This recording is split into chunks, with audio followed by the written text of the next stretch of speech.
আসসালামু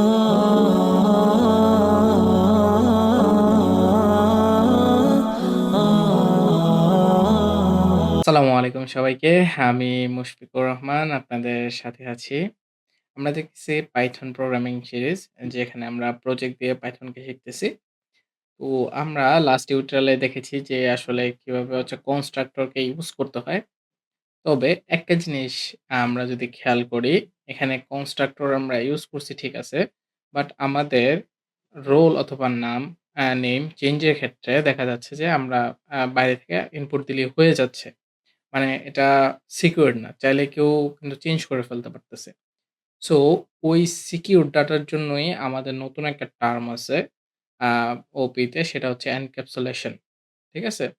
যেটা আমরা আজকে করব যে আসলে এনক্যাপসুলেশন টা কিভাবে কাজ করে, কিভাবে এটা নিয়ে কাজ করতে হয় সেই জিনিসটাই আমরা দেখব। সো কথা না বাড়িয়ে আমরা আমাদের বেস কোডে চলে যাই। যেখানে আমরা কোড করে দেখব যে আসলে কিভাবে এনক্যাপসুলেশন টা সো আমরা আমাদের VS কোডে চলে আসছি। এই যে লাস্ট যে কোডটা আছে আমরা এখানে দেখতে পারতেছি। হ্যাঁ? যে আমরা কিন্তু চাইলে এখানে ভ্যালুটা যদি একটা ভ্যালু আমরা চেঞ্জ করে দেখি, এটা কেটে দিলাম। এখানে শো ইনফোর উপরে আমরা কি করি? যেমন S1 ডট হচ্ছে সরি, ডট আমরা যদি সেট আ আমরা সেট দরকার নাই। সরি, এখানে যদি আমাদের যে রোলটা আছে, রোল এখানে আমরা যদি দিয়ে দেই হচ্ছে ধরেন -50 বা 59 যাই দিলাম। এখন যদি আমরা এটাকে রান করাই, ঠিক আছে? আমরা দিলাম হচ্ছে পাইথন।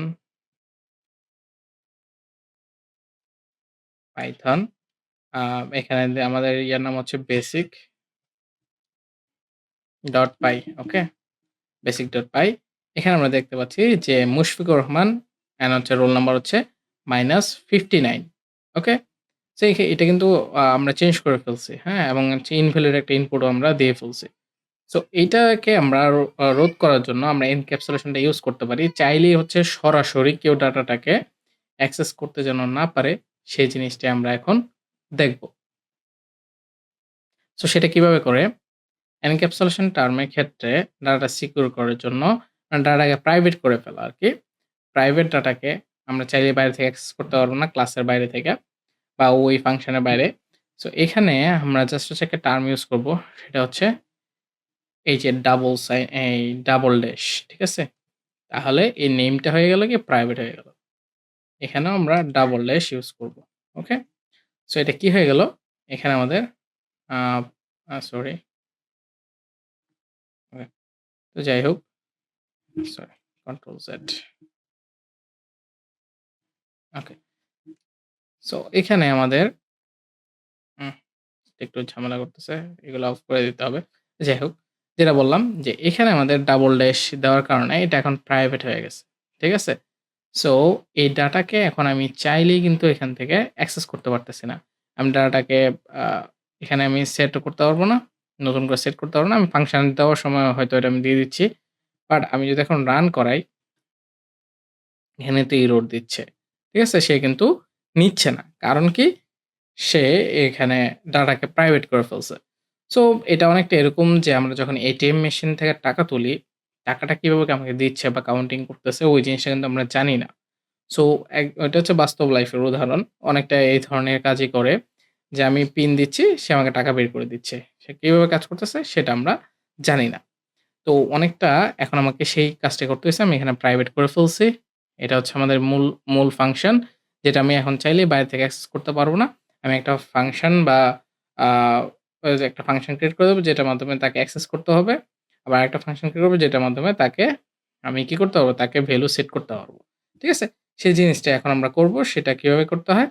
এটা আমরা এখন দেখব। সো আপনারা বলতে পারেন তাইলে আমি এখানে ডাবল ড্যাশ দিয়ে দেখি যে কাজ হয় কিনা? সো আমি রান করাইলাম। ঠিক আছে? কাজ হয় কিনা আমরা দেখি। না, হচ্ছে না। ঠিক আছে? সো এটা কিভাবে কাজ করাইতে হয় সেই জিনিসটা আমরা দেখে ফেলি। চলেন। প্রাইভেট ডাটাকে আমরা কিভাবে কাজ করতে পারি। সো সেই ক্ষেত্রে এখন আমি যদি কোন ডাটা পেতে চাই, সেই ক্ষেত্রে আমার যে শো ইনফো এটা আমি আপাতত রিমুভ করি বা থাকতে পারে কোন সমস্যা নাই। বাট রিমুভ করি আপাতত। এখানে আমরা দিব হচ্ছে আ def একটা ফাংশন ক্রিয়েট করব। সেটা হচ্ছে আমরা দিলাম হচ্ছে get role, ঠিক আছে? রোলটাকে গেট করার জন্য। ঠিক আছে? get role নামে একটা আমি ফাংশন ক্রিয়েট করলাম। যেখানে আমি সেলফকে পাঠাবো কিন্তু ক্লাসের ভিতরে। এখানে আমি রিটার্ন করে দিব সেলফ রোল। ওকে? নেমের জন্য ঠিক সেম নেমকে আমরা করব। আপাতত আমরা এটাকে একটু চেক করে দেখি যে আমাদের কি দেয়। আমাদের এখানে ধরেন যে যেটা আমাকে সাজেস্ট করছে ওটা আমি দিয়ে দিলাম। এখন আমি প্রিন্টের ক্ষেত্রে কি করতেছি? এই যে get role s1.getRole এই ফাংশনটাকে আমার ইউজ করতে হবে রোলকে পাওয়ার জন্য। সো রান করালাম। এই যে ১০১ কে আমি পাচ্ছি। কারণ হচ্ছে আমি প্রাইভেট ডাটা দিয়েছি। দেওয়ার পর আমি এই get role এর মাধ্যমে আমি প্রাইভেট ডাটাকে পেতে পেতে মানে পাচ্ছি আরকি। সো এখন নেমের ক্ষেত্রেও সেম ভাবে আপনি যদি চান যে একটা ফাংশন তৈরি করব, সেটা হচ্ছে get name, তো সেম as well as আমি হচ্ছে get name এরটাও এভাবেই সেট করব। সো এটা হচ্ছে মাথায় রাখবেন এনক্যাপসুলেশন, যেখানে আমরা হচ্ছে প্রাইভেট ডাটাকে অ্যাক্সেস এর জন্য আমরা কিছু ডিফাইন্ড ফাংশন ইউজ করতেছি বা মেথড ইউজ করতেছি, যেটা দিয়ে আমি পরবর্তীতে এই ডাটাগুলোকে অ্যাক্সেস করতে পারব। ঠিক আছে? তেমনি এখন আপনি চাইলে কিন্তু ভ্যালু সেট করতে পারবেন না। ভাববেন না যে আপনি এটা দিয়ে ভ্যালু সেট করে ফেলবেন, না। ভ্যালু যদি পরবর্তীতে আমি তো অবজেক্টের সাথে পাঠাচ্ছি ওইটা আলাদা বিষয়। বাট আপনি যদি পরবর্তীতে কোনো ডাটা সেট করতে চান, সেক্ষেত্রে আপনাকে কি করতে হবে? def set, এই যে সেট এই ফাংশনটা আমরা ইউজ করতে বানাচ্ছি। যেটার মাধ্যমে আমরা হচ্ছে ডাটাকে সেট করব। সেলফ দেন আবার হচ্ছে রোল। ঠিক আছে? এই ২ টা জিনিসকে আমি এখানে পাঠাই দিলাম। ঠিক আছে? এখানে কোনো কিছু রিটার্ন হবে না। এখানে জাস্ট হচ্ছে নন রিটার্ন টাইপ ফাংশন। এখানে self ডট রোল, এখানে আমি এই রোলকে অ্যাসাইন করে দিলাম। ঠিক আছে? আমার প্রাইভেট রোলের মধ্যে আমাদের যেই অ্যা এই সেট রোলের মাধ্যমে যে রোলটা পাবো, সেটাকে এখানে সেট করে দেব প্রাইভেটের মধ্যে। ঠিক আছে? সো সেম নেম এর ক্ষেত্রেও same def set name, self name, দেন হচ্ছে self private name, then is equal to name. Okay? So এখন আমি যদি সেট করতে চাই, ইজিলি সেট করতে পারবো just s1 dot set name. Name set করার ক্ষেত্রে আমি এখানে ফাংশনটাকে জাস্ট কল করে দিব। ধরেন আমি ববি করলাম, যেটা আমার সাজেস্ট করতেছে। দেন আমি গেট নেম, এখানে আমি একটু নেম ইউজ করি শুধু নেম। ওকে? দেন আমি এখন যদি রান করি, এখানে এই যে বব আমাকে দিচ্ছে, আমাকে কি দিচ্ছে না? অ্যালাইস দিচ্ছে না। সো এইটা হচ্ছে আমাদের একটা সিকিউরড, মনে করেন যে এটা 2 স্টেপ ভেরিফিকেশন টাইপ বলতে পারেন আরকি। যে সে সরাসরি অ্যাক্সেস করতে পারবে না। আমি যে ডিফাইন্ড মেথড বা ডিফাইন্ড আ ফাংশন তৈরি করে দিব, সেটার মাধ্যমে তাকে অ্যাক্সেস করতে হবে। এটাই হচ্ছে মূলত আম এনক্যাপসুলেশন, যে আমি সরাসরি অ্যাক্সেস করব না। কোন ক্লাস থেকে কোন ভ্যালু সরাসরি অ্যাক্সেস করতেছি না। আমি একটা ভায়া মিডিয়াম হয়ে ফাংশন অথবা মেথড হয়ে তারপর হচ্ছে আমি ভ্যালুটাকে সেট করতেছি। সো আশা করি এনক্যাপসুলেশন বিষয়টা আপনারা বুঝতে পারছেন। নেক্সট টিউটোরিয়ালে আমরা হচ্ছে ইনহেরিটেন্স নিয়ে কথা বলব। এটা আরো খুব ইম্পোর্টেন্ট। ঠিক আছে? এটা নিয়ে আপনারা একটু চাইলে আ ঘাটাঘাটি করে নিতে পারেন দেখার আগে। সো ইনহেরিটেন্স এ যাওয়ার আগে আশা করি যে আপনার এনক্যাপসুলেশনটা খুব ভালোভাবে শেষ করতে পারছেন বা পারবেন ইনশাআল্লাহ। সো আপনারা বাসায় একটু আরো কয়েকটা প্যারামিটার তৈরি করে, হ্যাঁ? আপনারা নিজেরা হচ্ছে কিছু getter and setter method use করলেন। এগুলোকে getter and setter মেথড বলে আরকি। আপনি চাইলে কিন্তু এখানে রোলে একটা আ কি বলে? কন্ডিশন সেট করে দিতে পারেন। যে আমার হচ্ছে মাইনাস ভ্যালু নিবে না। আপনি কিন্তু চাইলে এটা করতে পারেন খুব ইজিলি। কোন ব্যাপার না এটা। সো এটা কিভাবে করতে হয় আমি জাস্ট একটু আপনাদেরকে দেখাই দেই।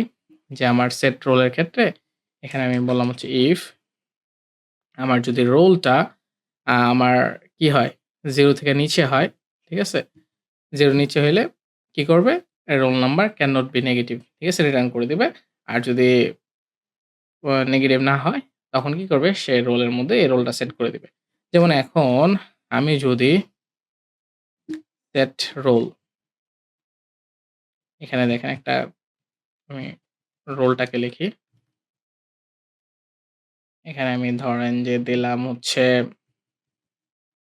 -50, এখানে আর অন্য কিছু প্রিন্ট করার দরকার নাই। বাট আমাকে একটা রিটার্ন করে দিবে, roll number can not be negative. Okay? So সে আমাকে নেগেটিভ পাঠায় দিছে। বাট পজিটিভ দিলে সে পজিটিভ রোল নাম্বারটা নিয়ে নিবে। এটাই হচ্ছে ওয়ে। আপনি চাইলে এর সাথে, সাথে ভ্যালিডেশন ও করে দিতে পারেন। সেফ ও করে ফেললেন আনসেফ থেকে। দেন হচ্ছে কোডের আর্কিটেকচারটাও খুব সুন্দর দেখাইলো আরকি। সেফ আর্কিটেকচার বলে আরকি। তো আশা করি যে এনক্যাপসুলেশনটা আপনাদের ক্লিয়ার হয়ে গেছে। যদি কোনো কোয়েশ্চেন থাকে অবশ্যই কমেন্টে জানাবেন। আর যদি চ্যানেলটাকে সাবস্ক্রাইব করে না থাকেন অবশ্যই সাবস্ক্রাইব করে ফেলবেন। আজকে এ পর্যন্তই। সালামু আলাইকুম।